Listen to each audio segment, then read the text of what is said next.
Now for something completely different. Smoke medical weed every day. The following thoughts on Hoppe Hour represent Brian Hoppe and Facet. Listener discretion is advised. Live from Tampa Bay, you are tuned in to Hoppe Hour. He's the voice of a generation that got screwed by the baby boomers. Welcome back to Hoppe Hour. Hoppe Hour. Hoppe Hour. Hoppe Hour starts in 4, 3, 2, Hoppe.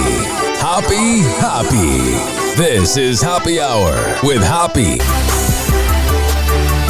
What's up? This is Hoppe Hour. I am your host, Ryan Hoppe, and let's get right into it. I listened to this guy a few times during the week, and I am a huge fan from the Justin Scott and Spiegel morning show on 98 Rock in Baltimore. Justin Schlegel is on Hoppe Hour. What's up, man?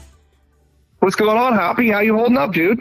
I'm great, bro. I am so happy that this interview is going down right now because last week there was an echo where every time you were talking, it sounded like this, right? It was like an echo. I'm doing the echo little effect right now.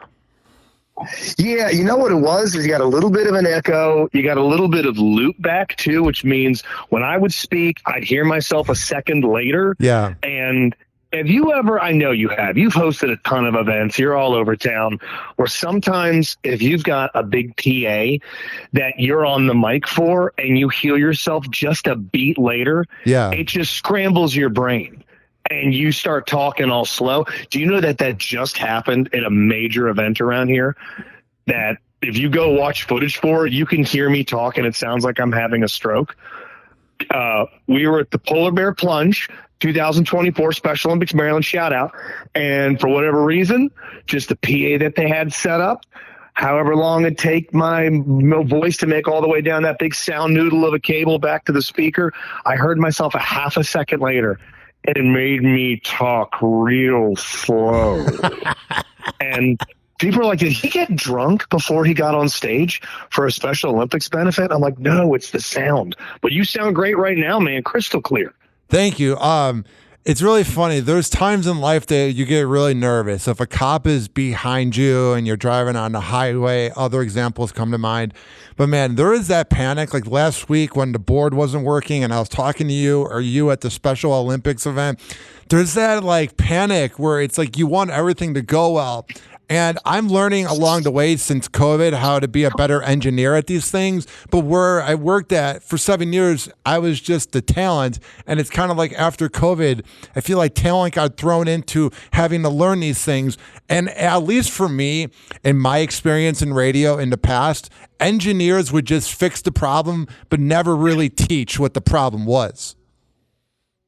Yeah, you're 100% right. And I think because of during COVID, you kind of had to become a little bit more multifaceted. For example, during COVID, everybody worked remotely to various stations. In my station, 98 Rock in Baltimore, the flagship of the Baltimore Ravens and Orioles, might I add, we had to work remotely except for me. I came in to run the board and to operate everything. My co-hosts, Josh Spiegel, Scott Reardon, even my producer, were all in separate buildings, rooms, or just at home.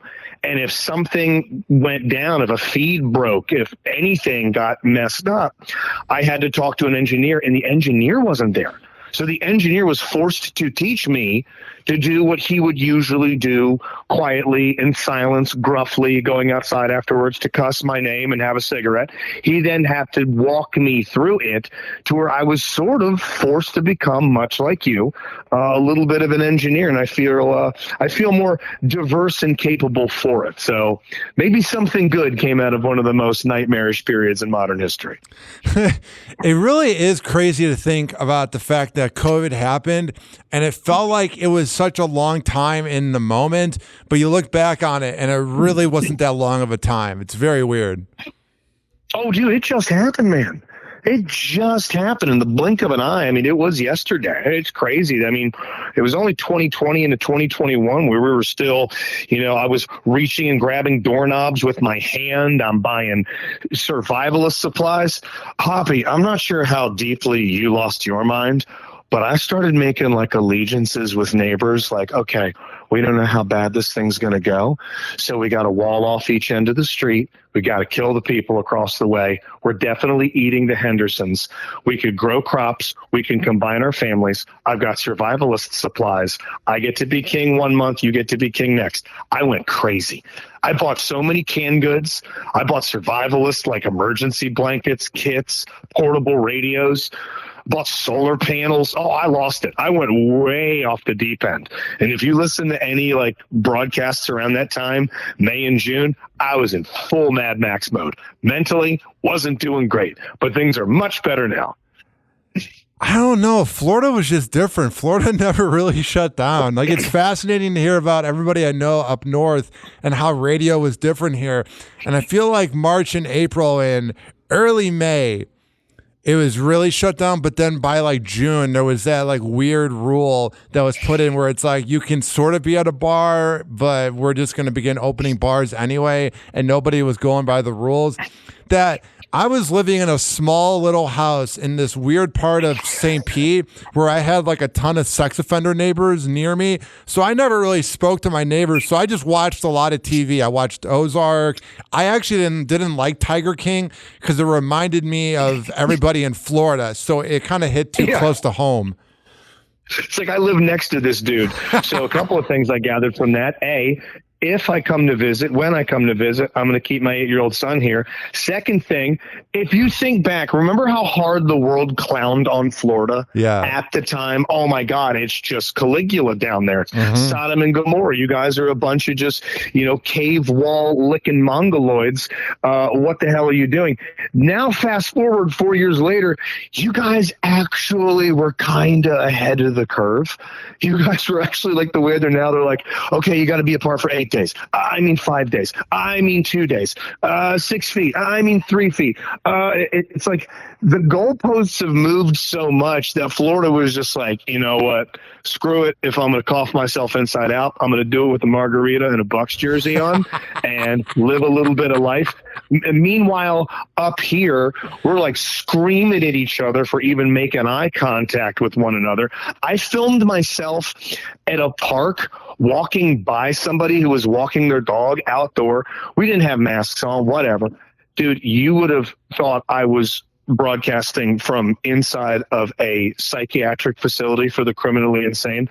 I got a text from someone that I worked with back then, no longer, losing their mind that I walked that close to another person on a path in the park outside, screaming like, you're bringing that virus home. And you've got children and the elderly. What's it like being the Grim Reaper? I'm like, what it's like is me wanting to get into the car and head south to Florida and basically just live until the world sort of gets its head out of its ass. But good for you in Florida. Genius is never recognized in its own time. You guys had it right. We were wrong up here.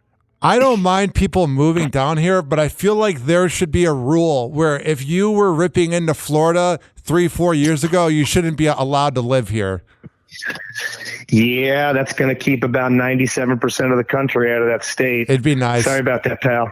Yeah, I can only imagine you'd probably actually want to expel some people. Me, I'm more of a white trashy panhandle kind of guy, somebody that spent time with people that had a relative teach them to French kiss.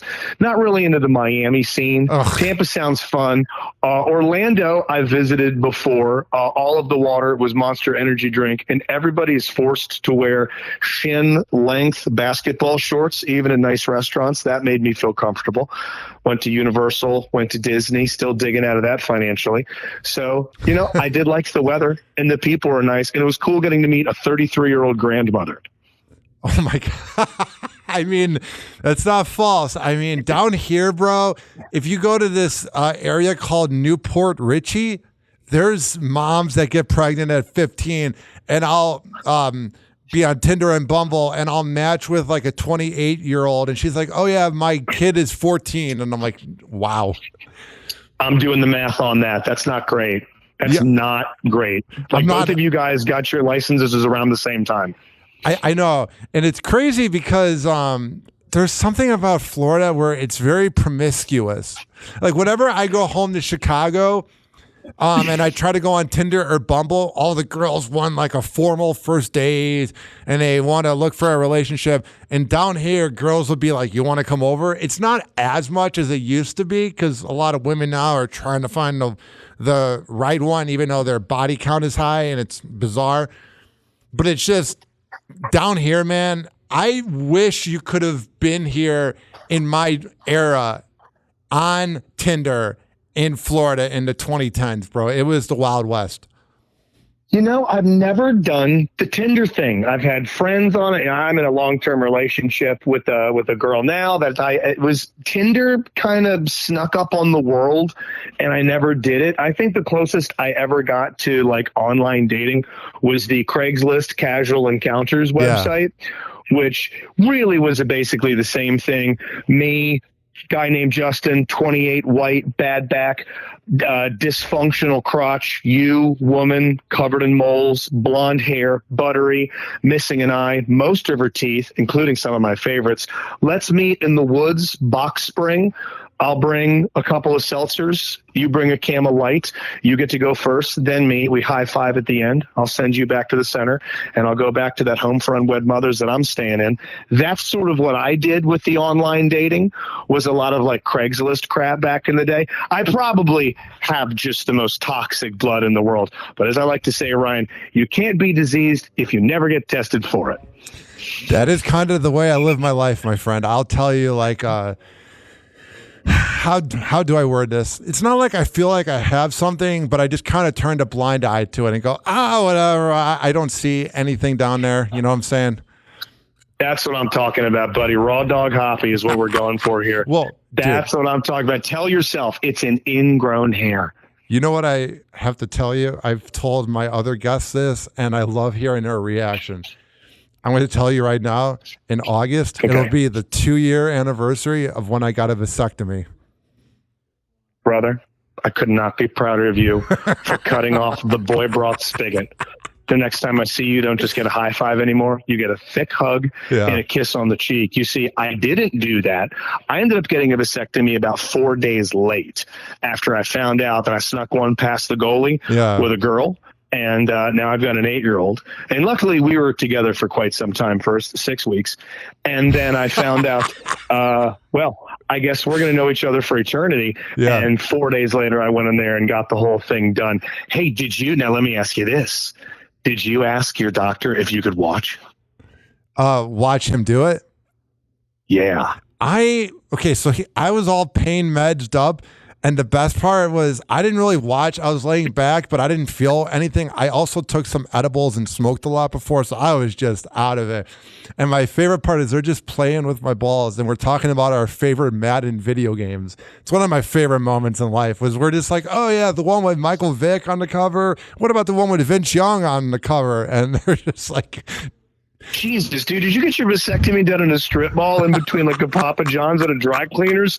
You got a guy, he doesn't even have like a doctor's outfit on. He's got like a Die Hard promotional shirt, cut off camouflage shorts. He just got back from the Kid Rock cruise, cracks his knuckles, puts on a little Purell and says, all right, let's go ahead and adjust those avocados. It was very professional. Wow, that guy's casual. I like that. No, I like that you went in there buzzed up.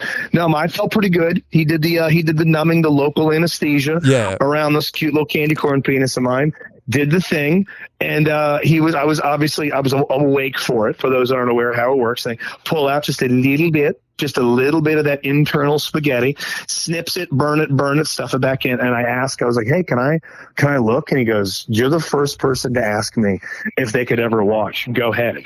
And I looked over. They had sort of like a little barrier sheet to keep me from being able to see, but they brought that thing down. And I got to see a little bit of the inner workings of my walnuts. Not impressed by what I saw. The smell was off-putting. How did it smell to you when they were cauterizing? They were cauterizing I kind of forgot about that. Awful, right? Yeah. It's got to smell like a cannibal's cookout. Dude, and then it's just weird because because I was 28 at the time, the guy was like, you sure you want to do this? And I was like, yeah, because I could get it reversed if I wanted to. I have like 4 years left before then it's permanent. But like, I'll go to places and I just find kids repulsive and they're just being kids. And I'm like, shut the fuck up. And right when I'm thinking that in my head, I'm like, yeah, I don't know if I was meant to be a dad. Like, I'm not talking myself down, but it's just the fact that I just get annoyed with kids just being kids at like Publix or wherever. I go, I don't know if that's for me. Yeah, I'm with you. You know, I never had any plans to be a dad, and now I am. And what's interesting is, you know, I never thought I'd be a father or would be very good at being a father until you have a kid and you have to do it. And then you realize when you're in the middle of it, God damn, I was right. I'm really bad at this. And he's 8, can barely read. He still doesn't know what his own name is. I feed him 3 or 4 times a week. Sweet kid, mostly growls at me and lives in the attic. At some point, we're going to pick a last name for him. I have no idea what I'm doing. I have literally no idea what I'm doing. And I'm a stepdad, too. So I've got one of my own, 2 stepkids. I hug him goodnight. The other 2 get a nice crisp handshake. So you did the right thing. You by cinching that that boy broth spigot. You're not going to have another little hoppies running around after you decide to throw ropes in some beer cart girl behind a Wingstop. Well, about 7 years ago, I got engaged at 23. I met this girl that was, now listen, I was immature and we weren't meant to be. I was 23, she was 19, but she was batshit crazy. Like, she wanted to be a mother. And there was maybe 2 or 3 times I did complete the task, but she never got pregnant. But then we would just have sex and I would maybe like pull out or something. And she would always tell me, I'm pregnant. And I think that kind of like scarred me, where there was times I'd be like pacing back and forth in my house, like, please don't be pregnant. And she never was pregnant. And I think that kind of, she probably just had to take a dump. and she would like That's probably all it was. And she would like take the test, and the test would like have like one small little line along with the other line, and it would just be like those like negative tests that are just kind of wrong. She'd be like, see, I might be pregnant. She dumps me, and then 6 months later is married and pregnant. And I go, I'm glad you got what you wanted. Yeah, who knows, man? Maybe you were shooting blanks. Who knows? Maybe she was pregnant. She was just pissing on a COVID test and had no idea. Maybe she was buying those tests from a dollar store. But I'm glad you were able to make your way through the unexpected baby minefield, because instead of the happy hour, you're actually at happy hour, throwing back rum and cokes, wondering why God's turned his back on you, because there's a screaming toddler waiting for you in your 1-bedroom Tampa Bay efficiency. 1 bedroom. It's just an efficiency, my friend. I have the cheapest place for a nice place. I pay $1,200 a month, and it's the cheapest. Good for you. It's the cheapest, nicest place. Everything else is it's very well spaced out. It actually is very nice. But for like 7 years, I lived in like this shack. And off of 22nd Avenue North, it was like where all the sex offenders lived. And the crazy part, I was paying $550 for that place. Now it's more expensive than my nice place. It's insane. Tell me how handsome you felt in that neighborhood too, because Ryan, I'm very familiar with you. You have a very boyish demeanor. You got a slender build, fat little onion ass on you. You got the legs of a runner. You're running around there. You might be in your 20s, but from a distance, after a couple of Coronas, some of those guys that aren't allowed anywhere near a Chuck E. Cheese anymore are probably looking at you going, that dude might be in 9th or 10th grade.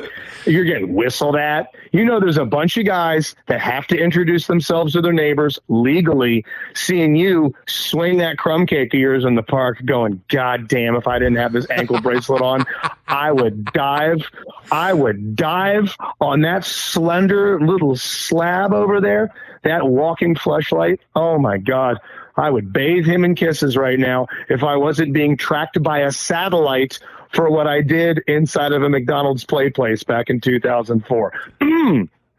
Wow. I like how it was exactly 2004 at McDonald's. Like, that analogy you had was spot on. I had a neighbor that he had like an ankle monitor on, and he had this field next to him where like you could park cars in that, and he would like be on the fence trying to lure people over.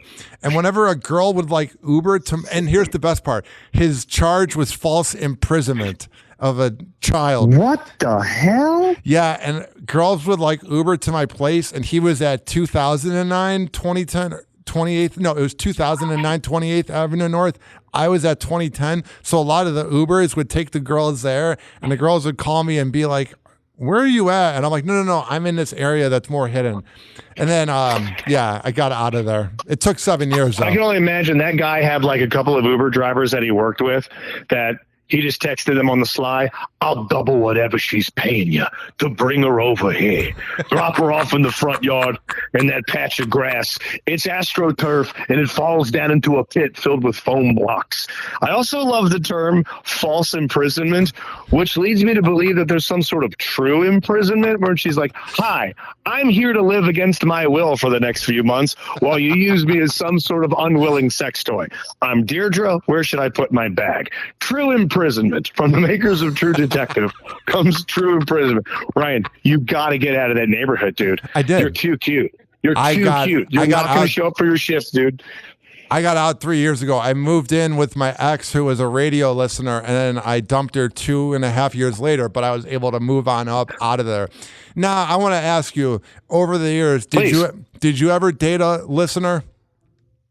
Nah, I'm not a fish off the company peer type. That's one of those ones where I had some really good advice from some elder statesmen that had maybe made that mistake. Smart. And yeah, don't do it. The minute you said you moved in with a listener, I retracted the hug I gave you from the vasectomy thing. I was like, I always thought Ryan might have a little bit of brain damage, and that's confirmed. You don't want to go anywhere near. Plus, listen, our listeners at 90 Rock, they're the greatest. I couldn't ask for, like we say, we don't have fans, we have friends.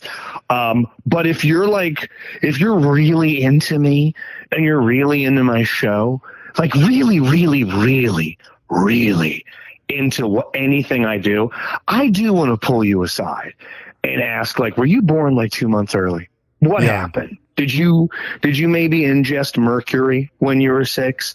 Like, thank you for listening, but if you're way into me, I go, come on, what's going on with you? Point at the doll. What happened? Camping trip, 87, that one uncle out on work release. You don't ever want to move in with a listener. Hang out. Have a party, chill out after the event, but like move in or lay lumber with, Paulina from Parkville. No, she's going to be standing over you in the middle of the night with clown makeup and a steak knife. It wasn't Parkville. It was Brooksville.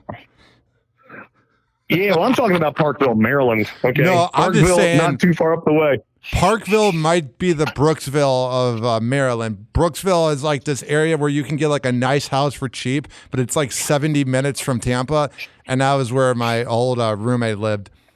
Ah, man. Well, hopefully you learned your lesson, man. Hopefully you know not to dip your pen in the company ink anymore, because technically we work with listeners in a way. So don't smash anybody at the station. I don't care how cute that new promotions assistant is. She's crazy. And don't smash anybody at the grand opening of that Wendy's where they're giving away free classic doubles for a year to the first 100 people in line before 6 a.m. I worked at a radio company in Tampa that plays hip hop music, and allegedly the morning host, I'm saying a lot right now, but I don't really care. The morning host would all of a sudden during their hip hop concerts, he would find the hottest promotions girl, and all of a sudden they would become really close friends, and then she would get to meet all the rappers at the hip hop shows, and then 6 months later didn't want to come back to the job. And it was rinse and repeat. Yeah, that's got an odd stink about it. Yeah, that's one of those ones. That's why I'm so stoked for where I work. Like 98, there's no culture like that. Like any of the assistants we have and promotions people and intern, like they're showing up respected and leaving respected. No one's being coerced into the back of a van with an 8-ball and some candy. It's a good time there. It's a good, safe, accepting time, because there was a time in radio radio before you and I, where it just sounded like a penthouse forum, where it just sounded like, well, that's when she came upstairs. I laid down a tarp. She signed a waiver. We both swallowed some antibiotics. And the next thing you knew, I was taking her to the ER. Yeah, none of that. Boy, that's real sketchy. If anybody wants to meet, I don't know, Seether, just ask me, and I'll see if I can get them to meet you. And if you have a good time, that's all I ask in return. So I was Googling you, getting ready for the show, just trying to see like everything you're up to, and I came across an article. And now I'm an obvious radio geek as well, so I wasn't really alive, and I wasn't really old enough to listen to this guy, but I've listened to it online, and I'm a fan. And I also saw you're a fan of the Grease Man. Doug Track, yep. What do you think of him? I listened to a lot of it on YouTube, and I like the way he used sound effects and music beds. That's what I loved about him. I am a fan of radio even before him. And to me, Doug Track, the Grease Man, who had a pretty ignominious end to his pretty major radio career. Yes. You could look it up, listener, do your own research. But if you can separate the art from the artist, he was, to me, the last of the great radio drama comedy. You see, back in the day, they used to have, much like television programs, like your 2.5 Men's and your Young Sheldons or whatever, they would have sitcoms on the radio, and they would have a full accompaniment suite of actors, voiceover talent, sound effects specialists that you would tune in every Sunday to hear, like Game Smoke or Gunsmoke or Johnny Dollar or The Shadow. And it was a full half-hour radio drama. Well, Grease was like the last guy to do that. And the way he did it, with carts and CDs and non-digital sound effects, this guy was playing stuff off of analog, which is unbelievable. I mean, I've got a suite in a program called Stinger, and Stinger just lets me play touchscreen sound effects so I could use a mouse. I load them up, 64 sound effects per page, 20 pages, and I can bounce around pretty quickly. There's footage of him on the air taking out and putting in basically 8-track cart sound effects, and he's having to fire them off all individually. And the minute it plays, he takes it out and slams in a new one, all while doing a voiceover character and having a story and cracking jokes.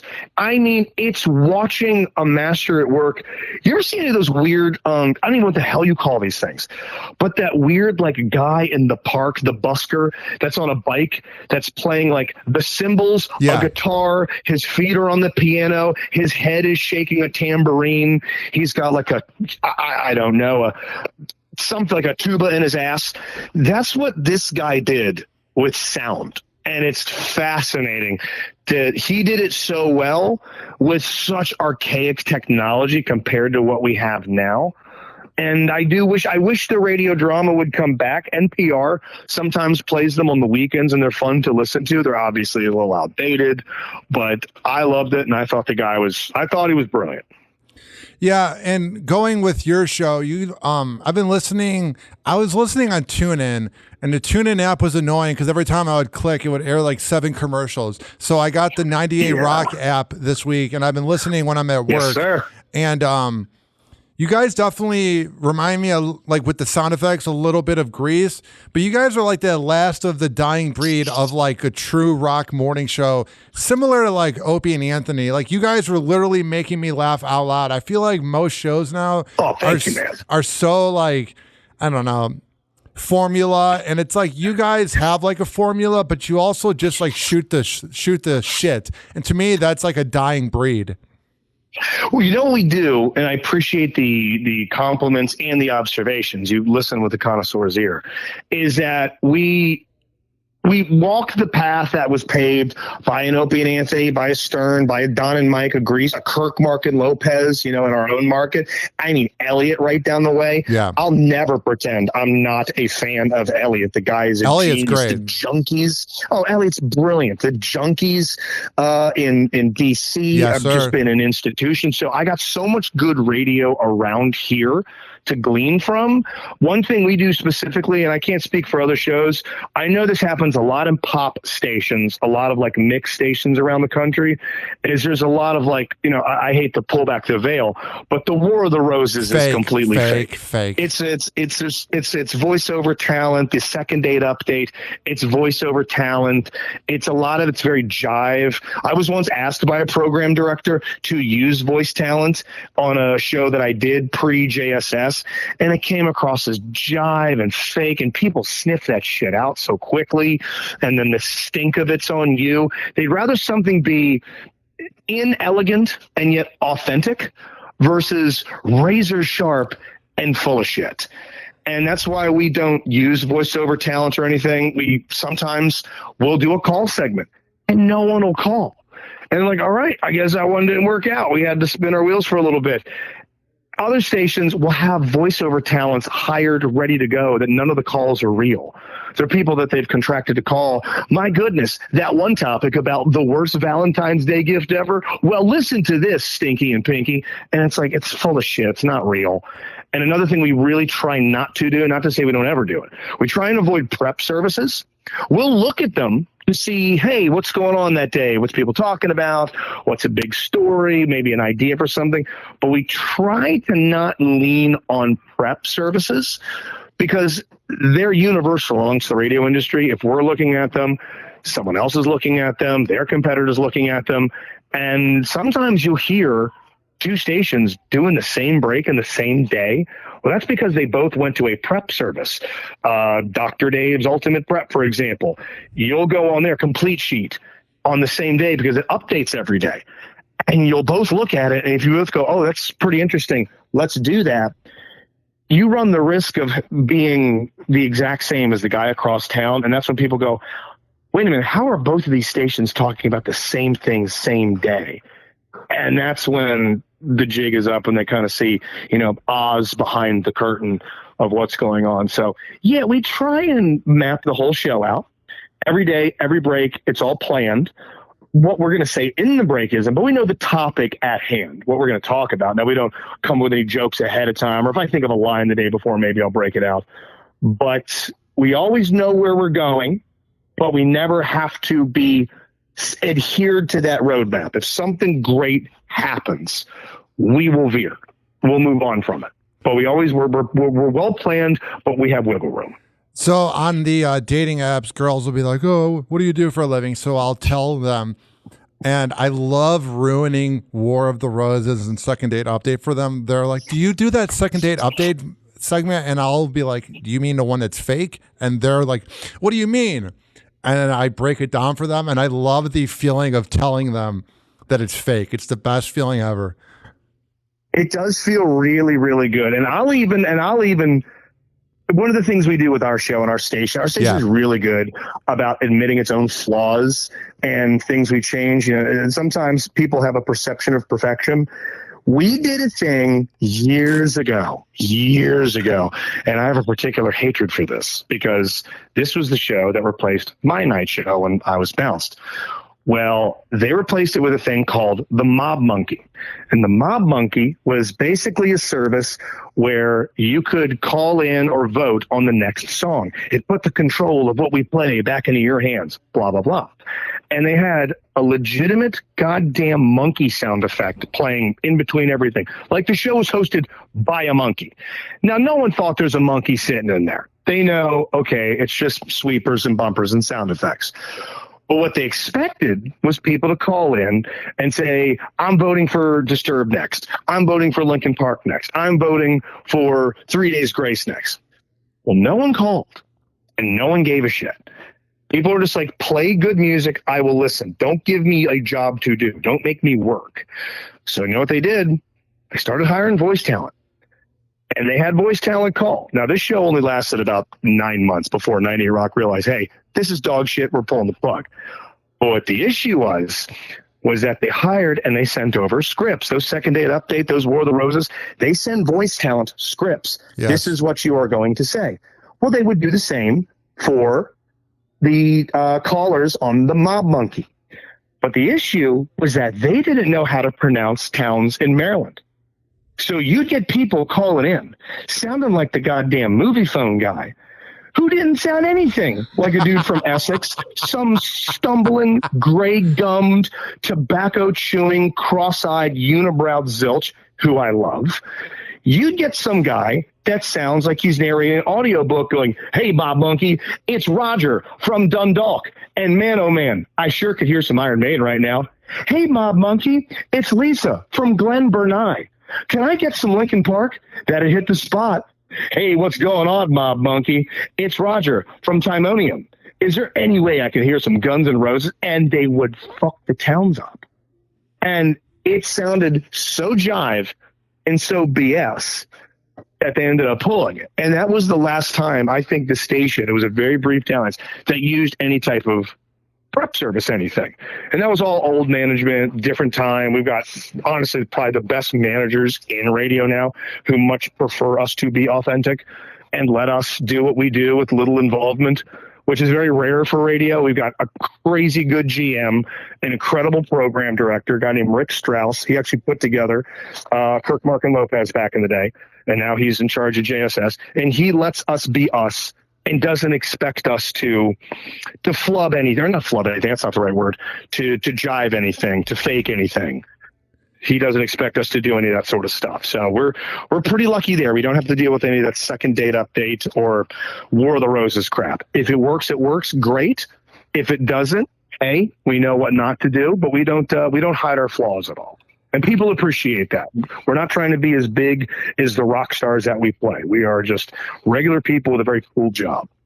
I definitely get that vibe from you, Scott, and Josh. What is it like working with them each day? Because you guys definitely have different personalities, which is what I think makes the show work so well.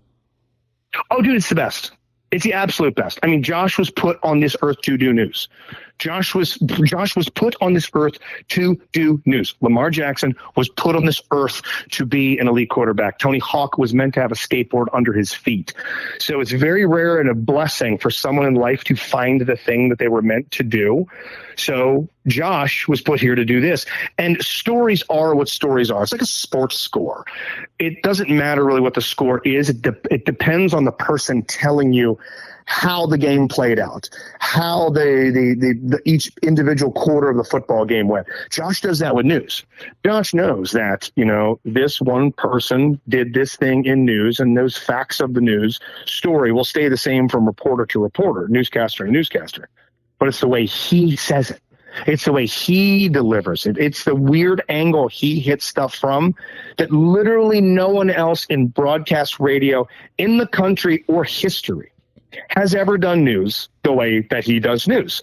So you'll hear a story on our show that every other news organization is covering, but you'll never hear it the way he does it. In the audio accoutrement that he puts with it, the sound effects and some of the music accompaniment in his songs, all done in-house, no prep services out of the place. He does it all in the studio, usually day prior, maybe morning of if something's breaking. So you got that. And then Scott, what's brilliant about Scott is that Scott was a producer for so long with two major market morning shows, first in Albany, New York, WGNA Radio, and then with Mickey and Amelia on 98 Rock. So he has this brilliant producer's mind of knowing where to have a break go to get the most out of it, or how to take something and move it along because it's not working, or how to take something that I might not see is worth talking about. And he goes, no, let's stick with this. Let's expand it. So we have a great producer. His name's Joe Stamboni, an associate producer named Kobe. They're both awesome. But to have a host that's got a producer's background and a producer's brain is brilliant. Plus, he's also not from Maryland. He's from New York. He's from Long Island, spent a ton of time in the city, spent a ton of time in Albany. So he's got kind of a New York edge to him that he's been here for the majority of his adult life, but he still has kind of like a fun outsider perspective of some stuff. Because I love Maryland, but Maryland can kind of be up its own ass every now and then. We want to sprinkle Old Bay on our lovers' genitals to make it taste even better. And he hits us with different angles from being a New Yorker, New York State guy, to where, it's two of the most perfect personalities I could ask to work with. And I play fart sounds. So that's what I bring to the table. How long do you think it took until your show got really good? I don't even think it's there yet. I like doing it. I'm never going to say that our show's really good. I'm very proud of it, but I would never be someone like, oh man, our show's really good. We've done really good breaks.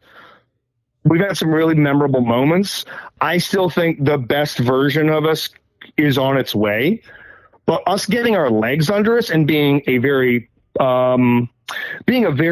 serviceable, okay, this thing's working show, it took about a year or two. It did. Because, I mean, if you want to pull the curtain back a little bit, when, Mickey and Amelia took over for Kirk and Mark back in the day, those were the old show, Kirk, Mark, and Lopez, Kirk, Mark, and Spiegel at the time. Kirk and Mark had been together for a decade, legendary show. Well, Mickey and Amelia had been together for quite a few years and really, really were good. They gelled very well. So when it came time for them to move on, Kirk and Mark, to another station, they basically just took Mickey and Amelia and put them in mornings. They already had a show. They just did it in mornings and got a great new producer, Scott. Josh, the news guy, stuck around. He's a genius, and boom, he got a show. With us, we found out on Friday, one day, that we were the new show on Monday. They're like, Justin, you do afternoons. Scott, you're now a producer and moving to a speaking role. Josh, you stay where you're at. And we got a guy named Mike Anderson who does production over on the AM side. He's going to be your producers. You guys should hang out this weekend and get to know each other. And we had 48 hours to figure out really who we were. Now, we knew each other anyways. I was a guest on their show all the time. I knew Scott. I knew Josh.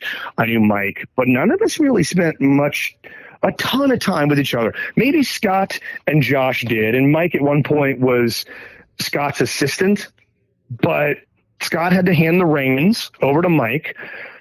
Josh had to learn the idiosyncrasies of two new hosts because I was a new host. Scott was always a producer, so he'd chime in here and there, but he was always behind the scenes. And Mike has to learn how to produce a show for a couple of guys and a producer. He's producing a producer in Scott. So it took a while, man. It did. And it was touch and go. Scott just had a new kid, so he's all kinds of freaked out. He just had a baby. So his old show gets blown up. He's got a newborn. The fact that he didn't end up in a center for the criminally insane is beyond me.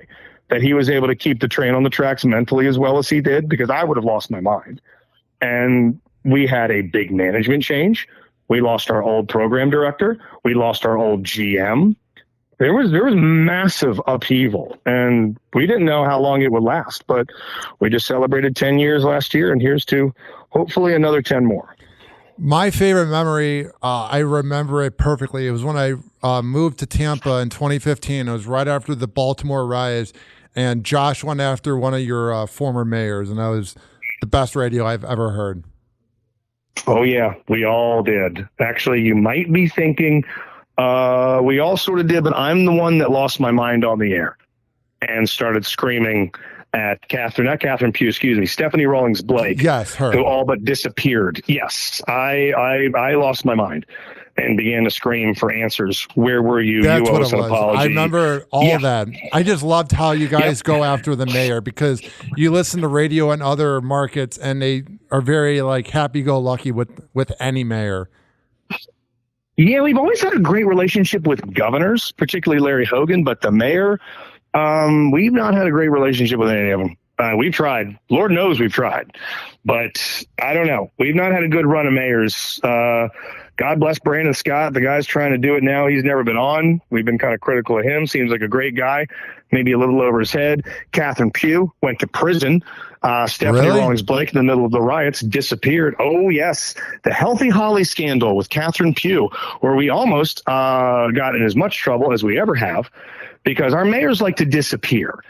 During the riots, a long time ago, Stephanie Rawlings Blake just fled the city, and she did. No one could find her for like a half of a day.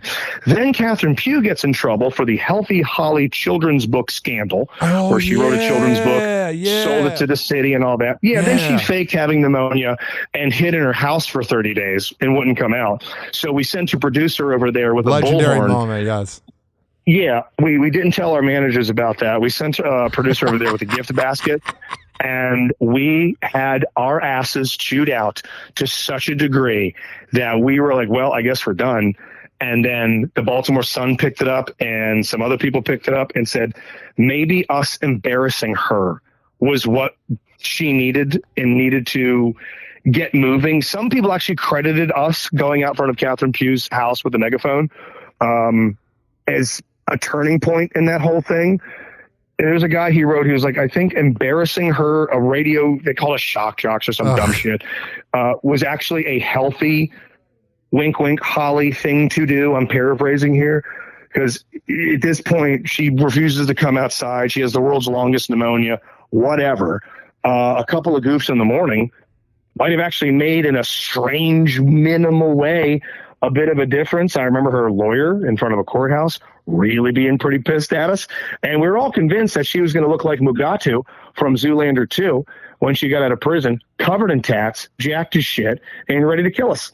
And to this day, if I happen to see her in public, I'll run the other direction because I'm thinking she definitely wants to do harm to me, and I would understand. So yeah, we have great relationships with governors, not good relationships with mayors. Didn't your mayor during the riot, I'm trying to remember this correctly, didn't she pretty much say that to just let them finish it up, the rioting? Yeah.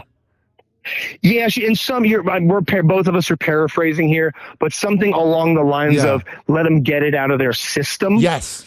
And we're all like, what are you saying right now, you crazy person? Which was awesome, by the way, because I lived about 6 blocks from the riot on the other side of 83, nice. Right up the way from the station. On the other side of 83 where Mondawmin Mall is, I mean, I could basically skateboard over there if I wanted to take some time. That's where it was all popping off at. And I'm sitting up in my window with a weapon just waiting for it to make its way across the highway. Luckily, never did. But, scary time here. So long ago, 2014, I believe. I think it was, or was it 2015? Because I moved to, I don't know. It doesn't matter. Because I just remember driving to Tampa, and I remember I was subscribed to Anthony Cumia, and then Anthony had a lot of opinions on it. Actually, it was 2015. You're correct. It was April of 2015. Yeah. Yes, Cumia is known to have some pretty acidic tastes on some stuff. Yeah, but we went through it in our own way. We had the weird 0 attendance Orioles game, which people kind of a little preview for years to come later with COVID. But we had when things were scary and nobody wanted to go downtown, they had a attendee-less Orioles game because of those riots. 2015. Yeah, it was a strange time. So who knows? Maybe Governor Moore will be cool with us. Mayor Scott, if he makes it another term, we'll stop in. We think it's going to be Sheila Dixon. She was another former mayor that got in trouble legally. I don't think you can become a mayor in Baltimore unless you have a rap sheet. You got to get into the mind of a criminal by becoming one. So, yeah, it's been an interesting time around there. How accurate, because it's my favorite show, how accurate is The Wire on Baltimore? Pretty dead ass accurate. I mean, there's definitely some theatrics. Shout out on RIP. But that area, those projects, I drive past those projects on the way home, and I want to shave 2 or 3 minutes off my drive home while taking my life into my own hands. Yeah. And you see all those corner boys. I mean, you see all that sort of stuff, the inner workings of the corruption at City Hall, all the way down to the street level, drug corner violence. I mean, it's obviously the David Simon series, it'll take some liberties creatively, but for the most part, they nailed it. Also, I want to ask you, everybody rips into Baltimore. You had Boomer and Nate Burleson ripping into Baltimore after the Baltimore playoff loss. I want to give you the platform to defend Baltimore. Can't do it because we abandoned the run. Wish we could. If anybody was criticizing us for the play calling that day, there is no way that I could rebut because we have some of the greatest running backs in the league, one of the top tier running offenses, taking on the Kansas City Chiefs with one of the worst run defenses. And for whatever reason, Monken, who's our offensive coordinator and is awesome, has completely changed this offense. It was the worst time to have a bad game plan. And I can't defend that AFC Championship game. Can't do it. We were the best team in the league. I will die on that hill up until that AFC Championship game. I don't do know you what think happened with it. Yeah, it's I weird. don't know. I think that they might have. I mean, this is me talking out of my ass here, but they're like, all right, we've got a top tier run. They are going to expect us to do it. Let's mix it up a little bit. Let's take a chance, something. Let's throw them off their game. They're going to get ready to defend Gus. They're going to get ready to defend, the tight ends, Likely and Andrews. And I think they started going for the long ball and some passes that didn't need to get done. I don't know. I really don't know. And they did a post-season press conference where people asked that question, what happened to the run? I mean, you even saw that in the Super Bowl with the 49ers. They ran more than we did, and they didn't run nearly enough as they should have. Oh, of course. I mean, Kansas City doesn't have the best run defense by a long shot. And the last two games they played, both teams like, nah, screw it. We'll throw a couple of slants. We'll throw a couple of long balls, which, isn't Lamar's forte. I'm not sure what their specific clowning on Baltimore was, but if it's got anything to do with our game plan that day, I can't justify it. Was more because we were blowing out teams. They were saying that the fans were trying to beat them up at the train or something. Okay, that tracks. Yeah. Again, I can't defend it and say, oh no, that didn't happen. Considering I've had to run from a couple of hooligans downtown myself. Nothing to do with the Ravens. That's just mostly us being drunk and pissed off. So yeah, that sucks. Sorry to hear that happened. Are there any good parts of Baltimore? Oh yeah, the whole damn city's great. I love it, warts and all. But we have a criminal element around there that doesn't fear the local judicial process. The BPD is doing their damnedest, not getting support from City Hall, not getting support from the mayor. There's all these weird policies they have in place of like the 3-pillared system of discussion of local use disagreement committees. It's like, no, put people in jail after a crime is committed, and maybe that'll send a message. The city is great. The policies of those in power are shit. We got the best firefighters in the world. We got Hopkins right around the corner, which is an elite level medical facility. The BPD is filled with some of the greatest officers in the world. We got some awesome colleges: Loyola, Towson, Goucher, UMBC. We have the harbor. We got the waterfront. We got Fells, which is classic. Fed Hill is awesome. Everything going on with Sagamore. We got the Pagoda in Patterson Park. I love the outlying areas. As much as people clown on Dundalk, it's one of my favorite areas to go hang out in. We have the single greatest seafood restaurant in the world with Jimmy's Famous Seafood. So let's not even forget that. You want a good breakfast? There's two places that definitely need their own show on the Food Network, Blue Moon 2. And anybody remember Ace of Cakes with Duff? That dude's from Baltimore. We've got a ton of great stuff. It's just we have a criminal element that's the same in every city. A Chicago, a New York, a Miami, a Chicago's Tampa. The worst. I hate Chicago. Chicago's bad. Chicago's very bad. I hear that the air is 60% bullet at this point, but they just don't, our criminals, they just don't fear reprisal from the local process, which is it. But the people in the city are fighting the good fight. I mean, they're trying to dig their heels in and ride this out. And one day we might get somebody in there that does something. But as of now, not so much. I'm from Chicago, and I used to defend it after I moved 10 years ago. And about 5 years ago, I just gave up. I went, yeah, it does suck. It sucks. And it sucks to have to throw your hands up about your hometown. It's going to happen. And it'll be back. Chicago will be back. When was the last time you went to Detroit, mind you? I've never been Detroit there recently at all. Detroit was a living nightmare. It was goddamn Mad Max. It was Fallout 4. And that city has turned itself around. It happens in both ways. D.C. to our south. Anacostia, the Naval Yard, you didn't go anywhere near there as a kid. It was horrifying. It was Judgment Night. And now it's so turned around and so beautiful and so elitely level, clean and upscale, and there's all these great neighborhoods and stuff. D.C. turned it around. D.C. was considered the Super Bowl of crime in the late 80s, early 90s. Detroit and D.C. turned it around. Baltimore can do the same. Then you see the opposite. A city like San Francisco. Ugh. Golden, gleaming, iron, aluminum, glass towers, elite level tech junkies, industries move there. It's a nightmare now. It is an absolute nightmare. It's disgusting. It's too expensive to live. Everybody's moving the hell out of there and getting across the bridge. There are just swaths of area that has been taken over by transients. It's not good. I mean, San Francisco's rotting. Everybody in San Francisco's moving to Austin. So it's cyclical. It is cyclical. And Baltimore will be back, but it ain't there now. I went to San Francisco in 2008 and 2010, and I remember I was like, man, this is the best city ever. I want to move here. And then I'll look at like TikToks and Google videos and YouTube videos of what it's like now, and I go, that is not the place I liked a decade and a half ago. Nope. Hellscape, man. It's changed. It's completely changed. It just got too freewheeling. It turned into one big ass Subaru coexist bumper sticker instead of having some pretty hard-nosed policing policies.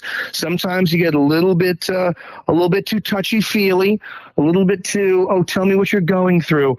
This poor criminal, how did we fail you? Now, sometimes you need to chuck him in jail. I mean, sometimes it's just as simple as that.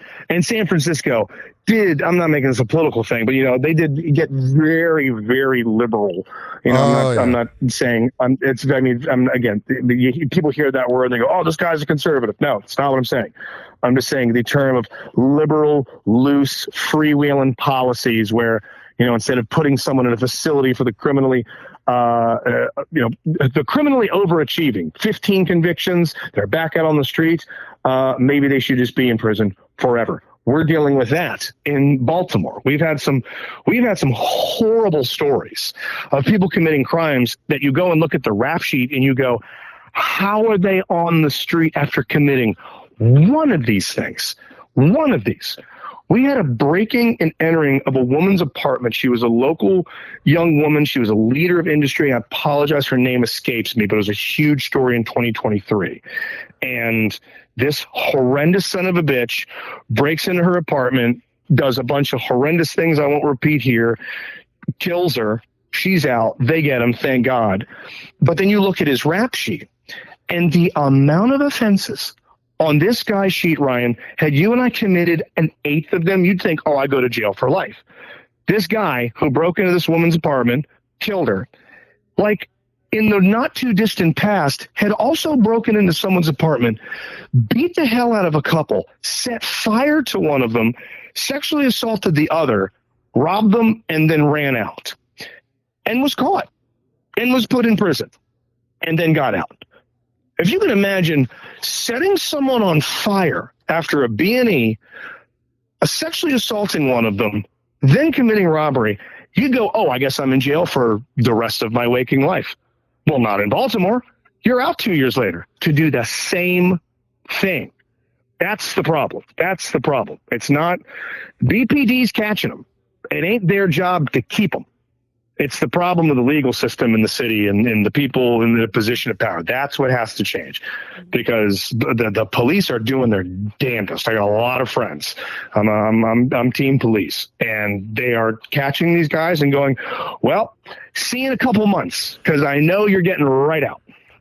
What does Baltimore think of DC, and what does DC think of Baltimore? Baltimore thinks DC's up its own ass a little bit. They think it's a little elite, a little nose in the air. I don't think DC thinks of Baltimore, frankly. It's very New York, and of the fact that it's very transient. I maybe I'm not using that word correctly. People don't stay there long. It's one of like people like the average residency is like 5 years or something. You get in, you work, you move on. You get in, you work, you move on. Sometimes maybe there's some military around, or that you're stationed somewhere nearby. It's more like people in the outlying areas like Virginia, Fairfax, around those areas that are lifelong, like Commanders fans and Wizards fans and Caps fans. But DC proper, those people are actually pretty nomadic. They don't stay there their whole lives. Like modern New York, people that live in New York now that are moving there, they stay there for years and then move on somewhere else. So I don't know if DC gives Baltimore much of a mind, but for the blue collar, born, raised, live here, educated here, die here, Baltimore types, sometimes they think DC can have their pinkies in the air a little bit towards us. But I've spent time in both. I think it's the fakest rivalry in sports. You know, the Ravens and Commanders, or the former the Redskins. It doesn't exist. There's zero rivalry there. And sometimes the fan bases try and make it one, but the teams are like, we never play each other. Yeah, right. Preseason maybe. So we're close. We're 45 minutes from each other. We might as well be 8 states away. It couldn't be 2 more different cities that are somehow bumped up against one another. I like DC. I love Baltimore, but I have no problem with DC. Now, you've been doing the morning show for 10 years now, and a lot of times shows that have longevity make it into the Radio Hall of Fame. Does it ever cross your mind about the future of that? Nah, just making sure that we entertain the listeners. That's it. If we ever made it into a Radio Hall of Fame, what even is that? Are they going to host the thing in a goddamn Hojo somewhere along 66? I mean, I don't think Radio City Music Hall wants radio at Radio City Music Hall for any type of big major awards show. So, nah, I don't really think of awards or anything like that. I don't think I individually will ever win a Marconi. Josh has got 7 Murrows. He'll have 10 more before he's done. But nah, we're stoked to keep, first and foremost, listeners happy, then our advertisers, and then, you know, a lot of the people that we're partnered up with, your Ravens, your Orioles, Maryland Lotteries, stuff like that. Just as long as our partners are happy, first and foremost, our listeners, but then, you know, our partners and our advertisers are happy. That's it. That's all we need. We don't really chase awards. That stuff is sort of empty calories for us. Can you believe we've been talking for an hour? My God, we have, Ryan. And unfortunately, I'm going to have to bid you a fond farewell in a little bit, because I have a gentleman upstairs currently installing a double-stacked oven for me. You are so good, bro. Could you do me a quick favor, though? What can I do? Could you tell Scott that I emailed him about him potentially calling into Hoppe Hour? I promise I will. I'll do it on Monday when I see him. I appreciate it, bro. This has been a lot of fun. Real quick, I know you got to go, but I asked you this 8 years ago, and I'm excited, or not excited, but it's crazy to say that Tom Myers has blown up in the last 8 years. Dude, Tom Myers has exploded. Everybody bend the knee to Tom Myers. I'm saying that. This is comedian Justin Schlegel saying, I am not as successful as comedian Tom Myers. Crazy, right? I'm successful in radio, but when it comes to comedy, 100 times more people know who Tom Myers is than me. Isn't it crazy, bro? Dude won. You know what? However you get there, I don't care how windy the path, how bumpy it is, you better put some respect on Tom Myers' name. You put some respect on Tom Myers' name, because that dude never gave up. Generations of comics came and went, and Tom is still here, hands up, head down, fighting the fight, and he's in it. He's in it. I had him on my show 12 years ago when he was an open micer. I don't know how I found his page, and now all these podcasts are ripping into him, and I'm like, bro, you made it. You made it. Keep ripping in them. Go ahead, because all it does is keep eyes on the guy. It keeps him relevant. All it does is keep the attention on him while other people come and go. No one gives a shit. Listen, it's like in wrestling. You got good guys, you got bad guys. You cheer me, great. You boo me, great. But if there's no reaction, oh shit, I need to get out of this thing. I love that. And that's the vast majority of comedy around here. So, hey, if you want to make him the heel, make him the bad guy, he doesn't give a fuck.